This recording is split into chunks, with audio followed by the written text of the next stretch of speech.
Mes frères, je me suis enfermé 4 ans. J'ai coupé les liens avec les amis. J'ai dit, je relis le message.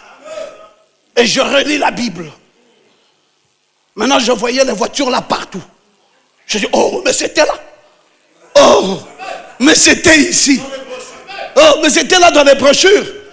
J'ai sorti un gros livre comme ça, de 675 pages, sur les 17 lois de la prospérité. J'ai dit, maintenant, venez attaquer. Nous allons prêcher la prospérité.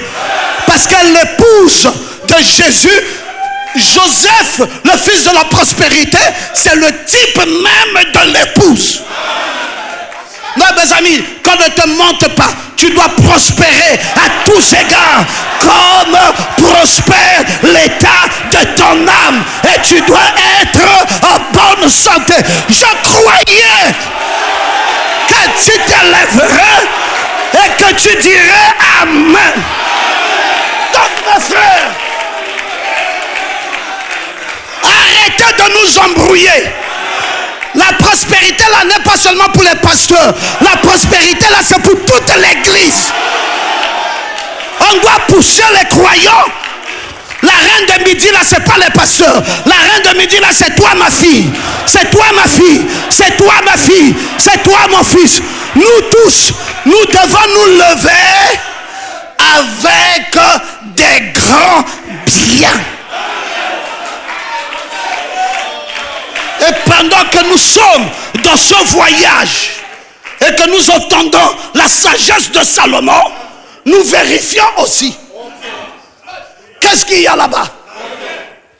Les mets là, c'est quoi? Ils ont les jambons et tout ça. Et toi ici? Hein? Toi ici, tu as quoi? Mbouata. Tu as mbouata. On doit vérifier ça. Oh, est-ce que c'est ça le ciel? Pourquoi c'est écrit dans la parole? Donc, est-ce que ces choses-là sont dites ici pour meubler la parole? Ou elles sont dites ici pour notre édification? Toutes ces paroles-là ne sont pas ici pour meubler la parole. Alors, la reine a vérifié les fonctions, les vêtements. Elle a même vu les échansons. Elle a surveillé les holocaustes qu'on offrait. Elle a vu tout ça. Et alors, elle est entrée hors d'elle-même. Elle a dit au roi. Donc là, maintenant, elle a pris conscience. Elle est rentrée au-dedans d'elle-même. Après avoir vu tout ça, elle a dit au roi, maintenant, j'ai entendu parler au sujet de ces choses-ci. Mais là, maintenant, mes yeux ont vu. Je peux maintenant m'asseoir et dire que ce message, c'est la vérité. Est-ce que nous sommes dans le réveil du Sud? Non, je vous pose la question. Est-ce que vous êtes dans le réveil du Sud? Non, si vous êtes dans le réveil du Sud, mettez-vous debout et dites Amen. Parce que je ne vais pas terminer cette réunion avant d'avoir proclamé la bénédiction dans ta vie. Je dois arriver là. Permettez que je vous dise que c'est mon travail. Je vais transférer la bénédiction. Je vais transférer la gloire. Je vais transférer le succès. Je vais transférer l'élévation. Je vais transférer. Donc, mon frère, tu n'es pas venu ici par hasard. Tu n'as pas persévéré jusqu'à 7 heures par hasard. Tu vas sortir d'ici pas comme lorsque tu y es venu. Tu es venu pauvre. Tu es venu malheureux. Tu es venu en haillon. Mais quand tu sors d'ici, dans le réveil du Sud, tu dois avoir les bénédictions de ce réveil. C'est un réveil où il n'y a pas de pauvreté. Non. Dis Amen. Nous n'allons plus regarder les blancs et les admirer. C'est ici qu'on va construire les belles églises. C'est ici où nos enfants vont conduire les belles voitures. C'est ici où les pasteurs vont voyager partout où ils voudront partir. C'est ici. Il y a un réveil en Afrique. C'est pas seulement le réveil de la parole, mais c'est aussi le réveil dans ta maison.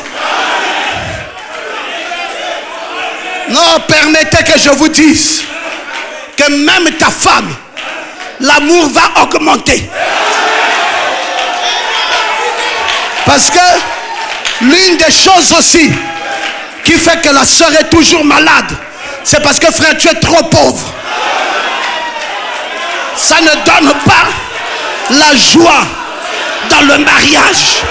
Mais ce soir, ce soir, je vais changer ta position. Parce que tu es la reine de midi. Et cette reine doit avoir sa position. C'est pour cela, mes amis, ne donnez pas l'étendard là à n'importe qui. Ils vont prendre l'étendard du midi, qui a tout un réveil de richesse. Ils vont flotter ça ici. Cet étendard est fait de le soulever. Tout le monde doit voir. On doit rentrer là avec des nouveaux cantiques. Tu vois la soeur qui dit: ah, ma Marie, je t'aime. Hein? Tu dis: mais tu m'aimes pourquoi? Il dit: avant je t'aimais, mais pas comme maintenant.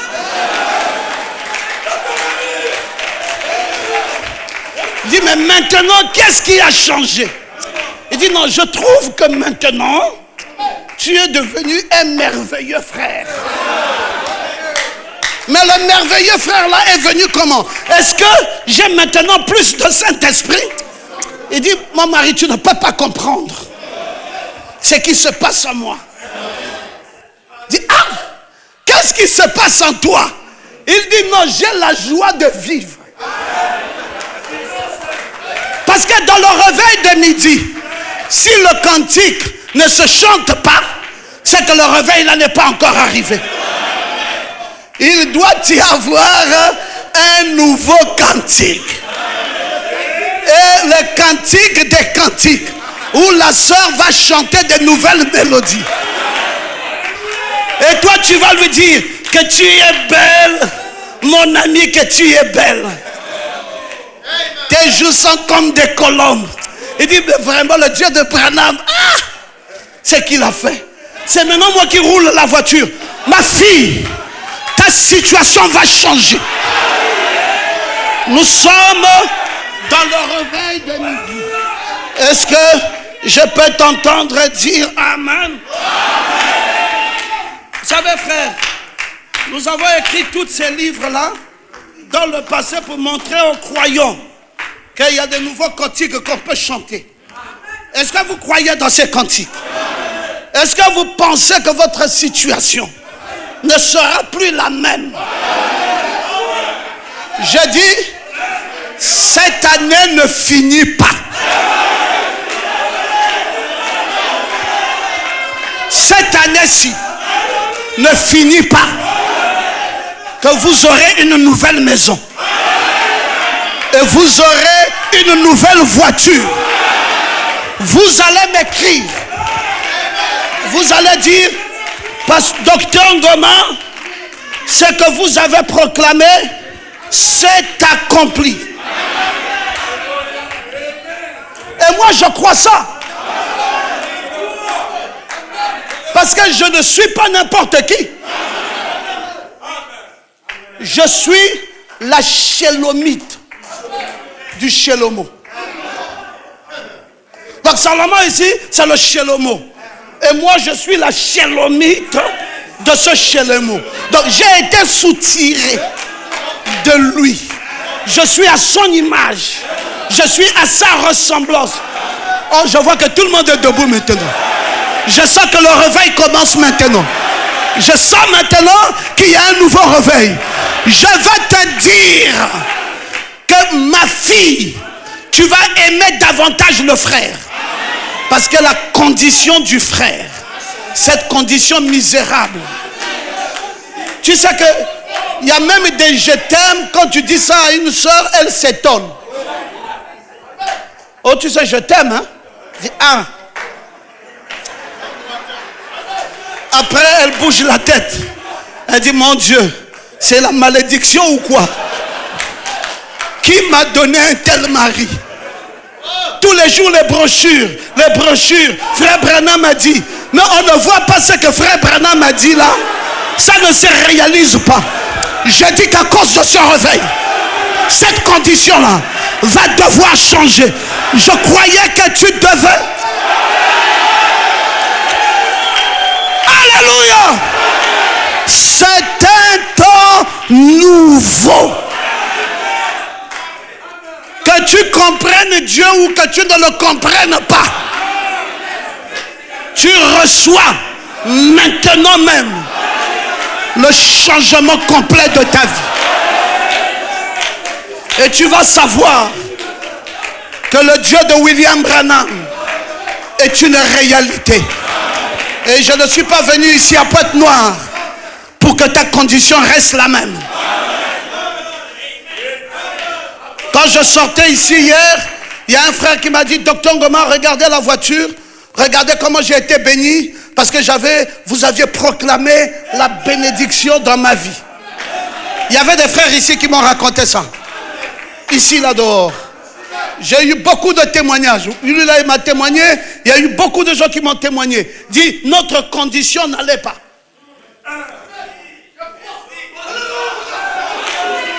Quand ce garçon est arrivé au Gabon, je lui ai dit, Dieu est réel.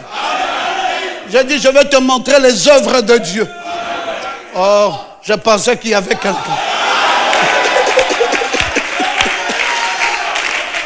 Quel temps glorieux! Quel temps glorieux! Ne pouvez-vous pas le voir? Quel temps glorieux que celui-ci! Il est si glorieux pour moi. Quel temps! Bientôt je vais prier pour toi. Tu lèves simplement tes mains maintenant. Vous parlez voir. Quel temps glorieux que celui-ci. Il est si glorieux pour moi. Alors que tes mains sont levées, tu vas répéter cette prière après moi. Seigneur Jésus, je te rends grâce. Je te loue. Je te bénis de ce que tu as changé ma vie. Dans cette ère du verseau, là où le 7e ange était là debout, et que l'ange puissant descendait et qu'il répandait dans la bouche du 7e ange, et que ce dernier recevait la pleine révélation. Oh mon Dieu, il s'est revêtu d'une nouvelle robe sacerdotale pour célébrer le mariage de la tête avec le corps. Il a commencé lui-même à répandre cette grâce. Seigneur, maintenant, je peux me réjouir comme ce grand poisson. Je peux boire les eaux vives. Je peux recevoir la connaissance de tous les mystères. Le message parfait de l'époux qui a été donné à son épouse. Et maintenant tu me dis, prophétise de nouveau. Oh mon Dieu, c'est ce que je fais maintenant. Je prophétise la bénédiction dans la vie de ma soeur, dans la vie de mon frère.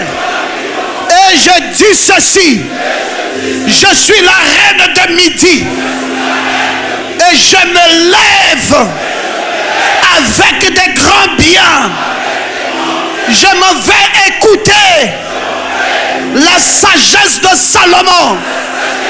Non seulement la sagesse, mais aussi, Seigneur, je vais contempler la dimension de sa grandeur, sa richesse, ses maisons, ses serviteurs et tout ce qu'il a en lui. C'est alors que je rentrerai en moi-même et je dirai réellement, mes yeux ont vu la gloire. Oh mon Seigneur, ce réveil du midi, alors que l'étendard a été élevé, nous ne pouvions pas rester insensibles face à la bénédiction, face à la gloire, face au succès que tu viens de nous accorder.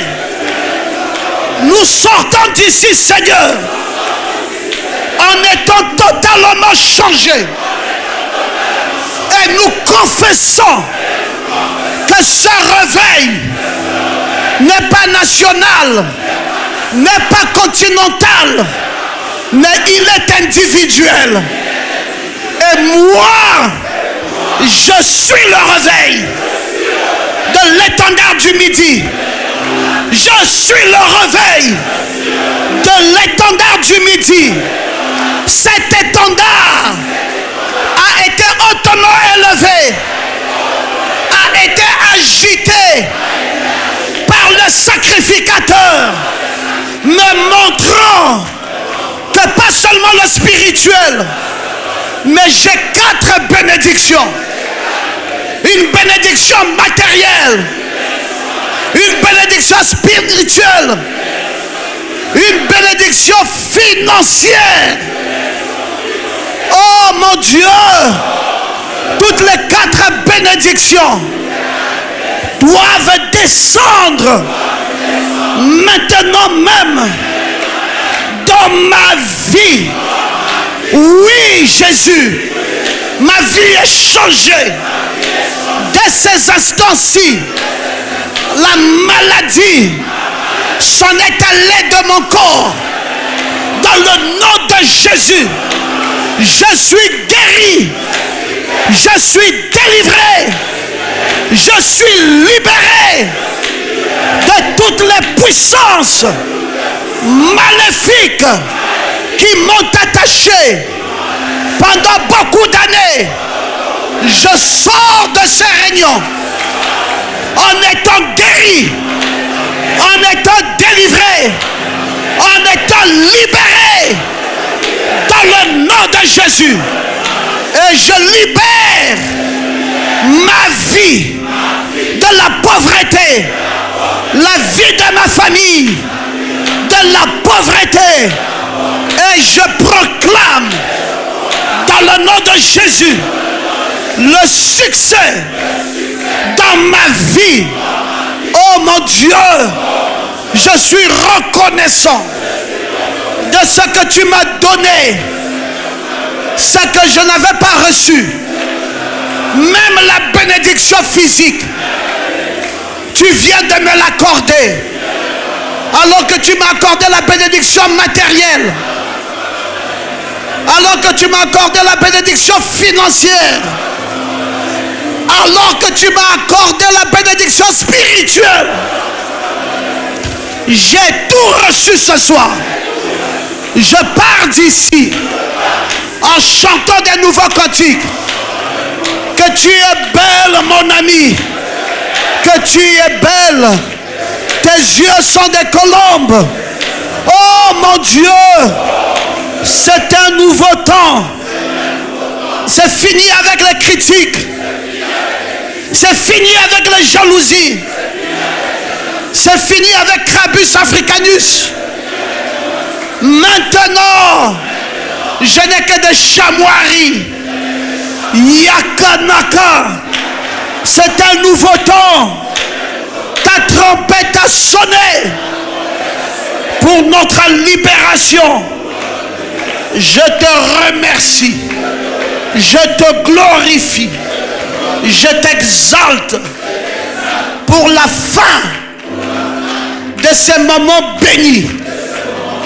Bénis ton serviteur, le révérend docteur King Fortuné, pour la belle organisation et de ces réunions de succès. Nous avons été bénis d'un bout à l'autre. Nous avons eu les moments les plus glorieux. Oh notre roi, ces temps seront inoubliables. Nous voulons te donner toute la gloire, les acclamations et la louange, en poussant des cris de joie, en exaltant Jésus. Nous te disons merci. Alléluia. Gloire. Nous t'acclamons. Nous poussons des cris de joie. Nous louons Jésus au siècle des siècles. Dans le nom de Jésus-Christ. Amen.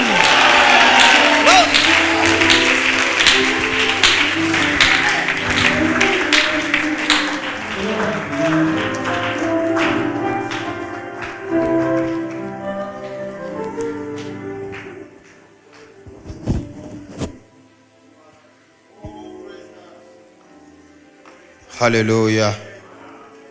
Alléluia. Quel atterrissage. Hier, j'ai dit, comment le vieux là a atterri et puis n'a pas béni. Amen. Comment il a fini et il n'a pas béni le peuple. Alors qu'il est ici pour bénir. Amen. Mais je crois que la mission est accomplie. Amen. Voilà pourquoi je l'ai dit, il faut qu'il soit là. Amen. Il dit, mais pasteur, qu'est-ce que tu veux faire? Il vient pour bénir. Et je crois en cette bénédiction. Je suis béni. Je suis béni. D'ailleurs, je suis la personne la plus bénie ici. Amen. Alors, je crois que c'est une réussite merveilleuse. Il y a eu des réunions, mais pas comme celle-ci. Non, j'ai assisté à des réunions. Mais celle-ci, c'est différent. Alors, viens conduire et puis on va se réjouir. Oh là là, je suis ivre. Amen. Je suis vraiment ivre. Que Dieu bénisse l'ancien. Franchement. Est-ce que l'on peut dire Chamoirie à Kanaka, son voisin? Chamoirie à Kanaka. Chamoirie.